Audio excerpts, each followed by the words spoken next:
भगवान श्री कृष्ण कहते हैं, अक्सर आपने अपने माता पिता, अपने हितैषियों, अपने शुभ चिंतकों के मुख से सुना होगा कि किसी की कुदृष्टि लग गई है।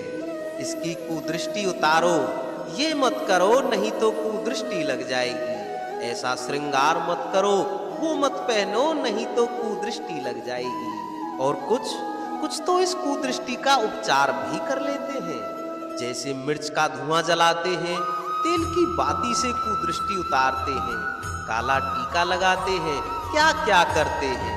उचित है, किंतु मैं कुदृष्टि को नहीं मानता। मैं मानता हूं यदि आपका मन अच्छा है तो कोई भी कुदृष्टि आपको किसी भी प्रकार से हानि नहीं पहुंचा सकती। आंधियां भी बस उन्हीं घरों में धूल भर पाती हैं जिन घरों के खिड़कियों के पर्दे दुर्बल होते हैं। बवंडर भी बस उन्हीं दीवारों को गिरा पाते हैं जो नींव से कमजोर होते हैं। और आपके व्यक्तित्व की नींव है आपकी सोच, आपका दृष्टिकोण।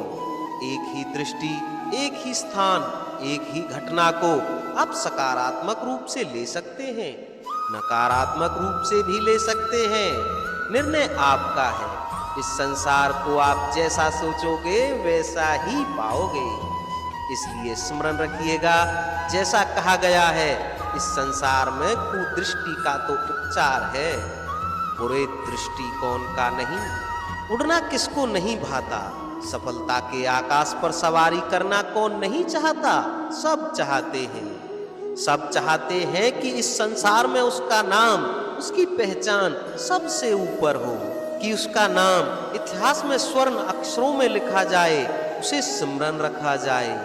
परंतु सबका नाम इतिहास में नहीं लिखा जाता। कुछ लोग नाम पाकर भी बेनाम रह जाते हैं। क्यों? क्योंकि वो धरातल से नाता तोड़ देते हैं। भूल जाते हैं ये बात कि उड़ान पूर्ण होने के पश्चात धरातल ही उन्हें विश्राम देगा, क्योंकि उनके कारनामों की प्रशंसा करने वाले लोग इस धरा पर ही रहते हैं और धरती पर रहने वाले लोग ही इतिहास लिखते हैं। तो सफलता का आकाश नापिए, परंतु अपनों से, उन लोगों से मत कटिए जो आपकी इस सफलता का आधार है। तो इतिहास में आपका नाम दर्ज होगा, तभी आप भविष्य में प्रसन्न रहेंगे। भगवान श्री कृष्ण कहते हैं, गर्मी की ऋतु आने पर एक मीठी सी कूक सुनी होगी आपने, मन में बैठ जाती है। कोयल की कूक बड़ी मीठी, बड़ी प्यारी। वैसे एक और पक्षी है जिसका स्वर बड़ा ही मीठा होता है, हमारे घरों के आसपास ही होता है। हरियाला रंग, लाल चोंच, ठीक पहचाना आपने, तोता। ये दोनों ही पक्षी हमारे लिए बहुत प्रिय हैं, मन को शांति देते हैं। किंतु इन दोनों में बड़ा अंतर है। कोयल वनों उपवनों में स्वतंत्र रहती है, तोता कई बार हमारे घर के पिंजरे में बंधा हुआ पाता है। क्यों होता है ऐसा, कभी सोचा है आपने? क्योंकि कोयल अपनी बोली बोलती है और तोता किसी और की बोली की नकल करता है। जो अपने विचारों पर दृढ़ रहते हैं, अपनी आत्मा की सुनते हैं, वही करते हैं। वो इस संसार में स्वतंत्र रहते हैं। जो किसी और का कहा करते हैं, बिना आत्म मंथन के वो बंदी हो जाते हैं, कभी पिंजरे के तो कभी विचारों के। तो क्या बनना चाहेंगे आप, कोयल या तोता? निर्णय आपका है। हम में से कई लोग इस विवाद से ग्रस्त रहते हैं कि हमें हमारे जीवन में अपेक्षित सुख सुविधा कभी नहीं मिले, क्योंकि हमारा भाग्य भी यही है, क्योंकि हम ऐसे परिवेश में जन्मे हैं।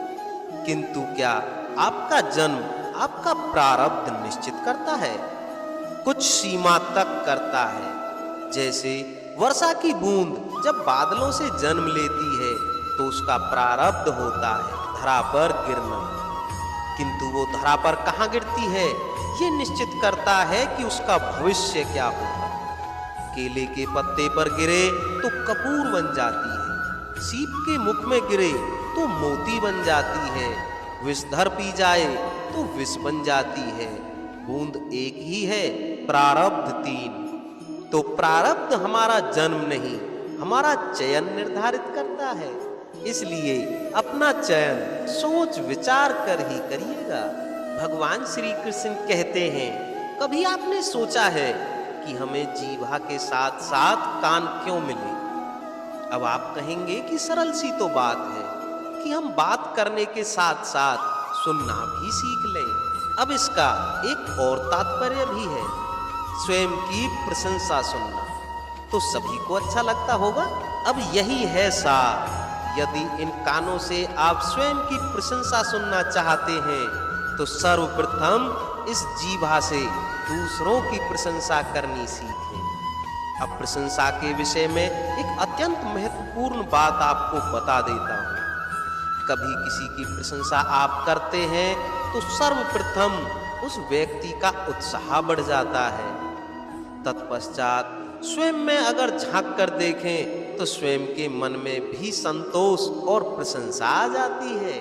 और एक बार ये मन प्रसन्नता से भर जाए, तत्पश्चात कोई प्रशंसा करे या ना करे, कोई फर्क नहीं पड़ता।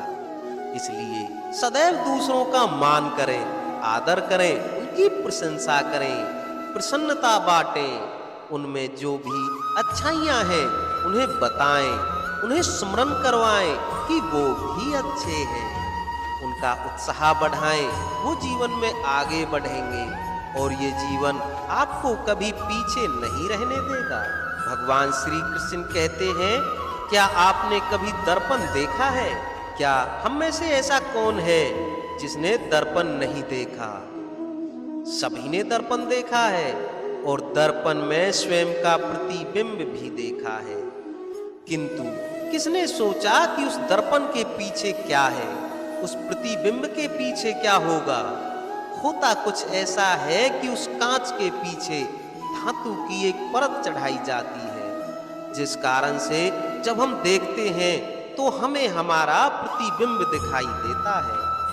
अर्थात कांच को कुछ इस प्रकार कर दिया गया है कि प्रकाश जिस ओर से जाता है उन्हें उसी ओर वापस लौट कर आता है, तभी वो दर्पण कहलाता है। यही है जीवन का सत्य भी।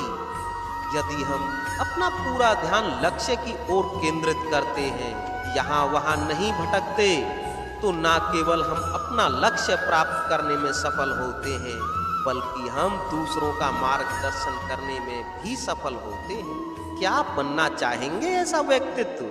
चयन आपका है। तो दोस्तों, आज की इस वीडियो में बताए गए भगवान श्री कृष्ण के इन अनमोल विचारों को यदि आप अपने जीवन में अपनाते हैं तो कठिन से कठिन समय में भी आप धैर्यवान बनकर रह सकते हैं।